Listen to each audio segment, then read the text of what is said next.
Oh, claro que não é isso aqui, né? Pelo amor de Deus. Isso aqui não tem futuro de nada, não. O que tem futuro é código e Yakut. Saúde. Vamos lá. Primeira coisa, a gente tem um código aqui em C. Esse código ele é super simples. A gente está recebendo um password, uma senha, e a gente está comparando essa senha. Tem uma função aí que compara essa senha para dar permissão ou não. Normalmente, quando você coloca uma licença no software, funciona do mesmo jeito. Você vai colocar a licença lá, vai ter um cálculo, então vai checar no servidor se aquela licença é válida. Se for, vai liberar o acesso, se não, vai dizer, ei, gaiatinho, não, não, não, não, não.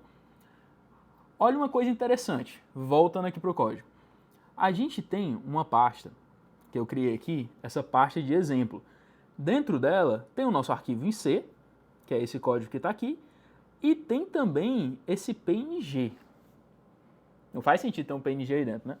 E olha que louco, o Mac tá falando aqui que é um PNG. A extensão é PNG. Como é que a gente tem certeza se é PNG ou se não é? Aí é a hora que a gente diferencia pelo terminal. No terminal a gente tem um comandozinho chamado file, que a gente passa o nosso arquivo, crack.png. E olha o que esse gatinho é. É um executável. Então se eu fizer .crack.png, ele vai executar. É o nosso arquivo em C compilado. Então tem que tomar muito cuidado com a extensão de arquivo. E a forma de verificar é usando o file. Sempre lembre de usar o file para verificar. É uma das formas, tá, pessoal? Existem outras. Outra coisa interessante. Se a gente der um cat, vamos primeiro renomear esse arquivo aqui, vai, para a gente não ficar meio perdidão. Cat, pá, perfeito. Agora, se a gente der um cat nesse arquivo, no executável, vocês já fizeram isso? Não? Tem que testar as coisas, tem que ficar mais curioso. Ó, é isso aqui que retorna. Retorna um negócio meio doido, cheio de interrogação aqui, mas tem alguns nomes que a gente conhece aqui dentro, ó. Enter password, access granted, access denied, executar header, check password, interessante. Printf, scanf, tem algumas palavrinhas que a gente conhece. Isso aqui é o conteúdo do binário. Tem algumas ferramentas que a gente tem no terminal que a gente consegue ler ele de uma forma mais fácil. Nunca vai ser simples, nunca vai ser fácil. Existem os disassemblers, existem muitas ferramentas para isso. Mas sempre requer um conhecimentozinho de como funcionam as coisas por trás ali da linguagem de programação. É um pouquinho mais difícil. Uma dessas ferramentas é o strings. A gente pode passar strings e o nome do nosso arquivo, e ele vai retornar para a gente qualquer string que tiver dentro desse arquivo com mais de 5 caracteres, se eu não me engano. Acho que é 5. E tem como configurar isso também. Então, a gente já consegue ver aqui, ó, certo? Tem essas strings aí dentro desse binário. A gente está lendo o conteúdo do binário. Augusto, então quer dizer que dá para hackear tudo, digamos assim? Sim, dá, porque... Por isso que o pessoal está movendo mais para o cloud, entendeu? Por isso que hoje em dia tem Microsoft 365 no cloud, tem tudo isso. Porque se o programa for baixado e executar localmente, você consegue descobrir o que aquele programa está fazendo, como aquele programa está se autenticando.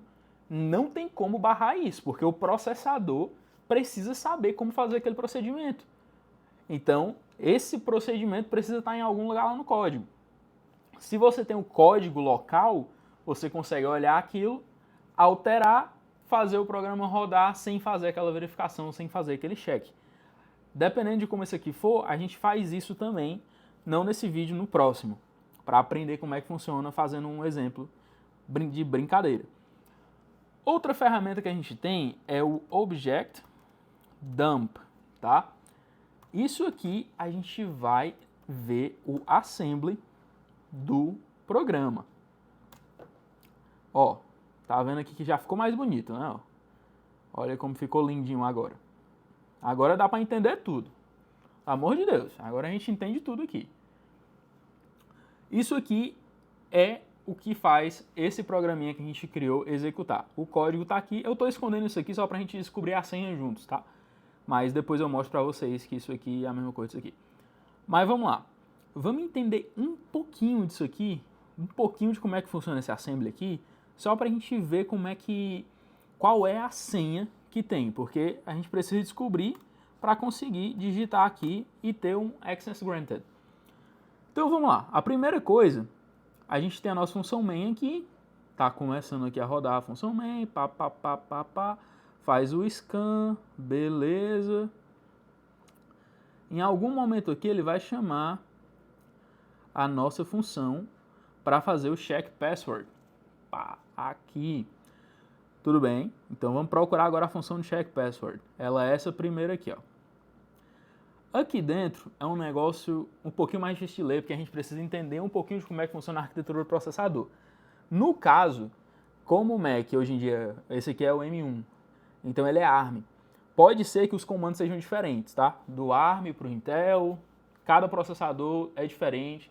É por isso que as linguagens hoje são bem mais fáceis, porque você não precisa se preocupar. Eita, esse programa aqui ele vai rodar no Intel, ele vai rodar no ARM, ele vai rodar no quê? Não precisa mais se preocupar com isso. No máximo a gente tem que se preocupar. Ixi, vai ter que suportar Internet Explorer. Ou então vai ter que suportar Opera. Aí tem que ficar lembrando e conseguir fazer isso lá no CSS, no JavaScript. Mas não tem que se preocupar com a instrução que você vai precisar passar para o processador. Mas vamos lá, vamos aprender só algumas instruções aqui que a gente vai precisar delas para conseguir desvendar essa senha. Primeira instrução, esse sub-S. Isso aqui, a gente vai pegar esse registro aqui, o W8, e esse W8 aqui, e vai subtrair esse registro com esse valor 106. Isso aqui realmente é o número 106, tá, pessoal? O que significa 106? A gente vai ter que lembrar na nossa tabelinha ASCII. Olha como as coisas são importantes.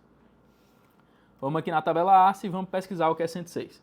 106 significa a letra J lowercase, ou seja, cursiva, caixa baixa. Então, a gente já sabe que a nossa senha tem a letra J. Fazendo só isso, a gente já descobre qual é a senha, porque a gente vai pegar essa daqui, essa daqui, essa daqui, entendeu? A gente vai sempre que tiver o sub-S. Mas vamos entender um pouquinho mais. O que está acontecendo aqui? Pensa assim, esse W8 é uma variável, tá? É uma variável que tem lá. Esse W8 vai receber o primeiro caractere da senha. Então ele recebeu lá o número, a letra... Vamos ver aqui uma letra aqui. Ele recebeu a letra I, o número 105. Perfeito. O que é que a gente está fazendo aqui? A gente está subtraindo. Então a gente está pegando esse nosso W8, que é a nossa variável, e está dizendo que o W8 é igual ao W8 menos 106. Ou seja, se for 105, vai sobrar 1. Se fosse 107, vai ficar menos 1. Com isso, depois aqui embaixo, a gente está dizendo o quê? Que o W8, a gente vai fazer uma operação com ele de equal. A gente vai checar se ele é igual a alguma coisa. E aqui embaixo, a gente está checando se ele é igual a 0. Tá? Então, ele vai aceitar, ele vai entrar dentro desse if, pensamos assim, se o W8 for igual a 0. Quando que o W8 vai ser igual a 0? Quando a letra que tiver dentro do W8 for o 106 na tabela ASCII. O 106 é o J, entendeu? Isso aqui é um pouco complexo, dependendo, se vocês gostarem, coloquem nos comentários se quiserem ver mais conteúdo sobre isso. A gente cria mais conteúdo sobre isso, explicando essa parte um pouquinho mais difícil da programação. Aí a gente tem o 106, que é a letra J. Beleza, vamos anotar isso em algum lugar para a gente não esquecer, né? Tem aqui a letra J, lindíssimo. Aí, depois, aqui embaixo, ó, sub 101. Tá, o 101 é a letra E minúscula também. Então, já é. Aqui embaixo, a gente tem o 110, que é a letra N. Mais para baixo, a gente tem o 105, que é a letra I. E mais embaixo ainda, a gente tem o 117, que é a letra U. Eu sei que o Copilot já tinha falado aqui a senha antes, Tá? É porque eu estava com o Copilot ativo, eu tinha esquecido de desativar. Mas beleza, a gente já sabe que a senha é essa. A senha é gênio. E a gente conseguiu descobrir isso olhando pelo binário. A gente não olhou pelo código, a gente não viu nada disso. A gente viu pelo binário do arquivo. Por que eu coloquei essa senha dessa forma? Já eu vou mostrar para vocês aqui o que acontece quando eu abro aqui o nosso check password. Mas vamos ver aqui se a senha está certa, né? Tem que conferir, né? GNU, perfeito, access granted. Agora vamos entender essa função aqui. Ixi, Augusto, ninguém faz isso não. Por que você fez desse jeito? Porque se eu fizesse só uma comparação de string, ia ser muito fácil, gente. Olha isso aqui, ó. Eu vou escrever, a gente vai escrever a mesma função, só que agora a gente vai usar o strcomp, tá? Para comparar, eu vou comentar isso aqui. Vamos executar o GCC de novo para compilar esse negócio. Vamos rodar para verificar se está funcionando, né? GNU, granted, qualquer outra coisa, denied. Agora, se eu fizer um strings e passar o crack, a gente já tem a senha. Olha. Olha como é fácil. Olha por que a gente tem que tomar cuidado com segurança quando a gente está desenvolvendo alguma coisa. Principalmente quando é um programa que vai rodar localmente. Então, eu queria mostrar isso aqui para vocês começarem a ter um pouquinho mais de curiosidade para ir atrás e descobrir como é que as coisas funcionam. Porque isso é muito importante. Tem muita gente que é programador que nunca fez isso aqui na vida. Nunca tentou ver um binário com cat. Ah, mas por que não mostra nada? Eu sei, mas é o fato de você estar tentando... Ah, e se eu tentar? O que será que acontece? E essa curiosidade ajuda muito na programação, tá? Se vocês quiserem ver mais vídeos de assembly, de C, deixa um comentário aqui embaixo que a gente produz mais um pouquinho. E tem duas ferramentas que são muito, muito, muito úteis para quando você está mexendo com um binário assim, tá? Uma delas é o Ghidra, que foi feito pela NSA, a Agência Nacional de Segurança, a Agência Nacional de Segurança aqui dos Estados Unidos, e tem o, acho que é ADA também. O problema do ADA é que é pago. O Ghidra é de graça, tá lá no GitHub, é só entrar lá no GitHub, você consegue ver lá. Entra no GitHub da NSA e lá dentro tem o Ghidra. E você pode fazer qualquer coisa, só que é uma interface mais bonitinha, fica mais fácil de lidar com o binário. Se vocês quiserem, deixa aqui no comentário que eu faço esse mesmo exemplo aqui, só que usando o Ghidra ou então usando o ADA. Até a próxima, valeu! E lembrem-se de tomar os lactobacilos. E 19 drogas.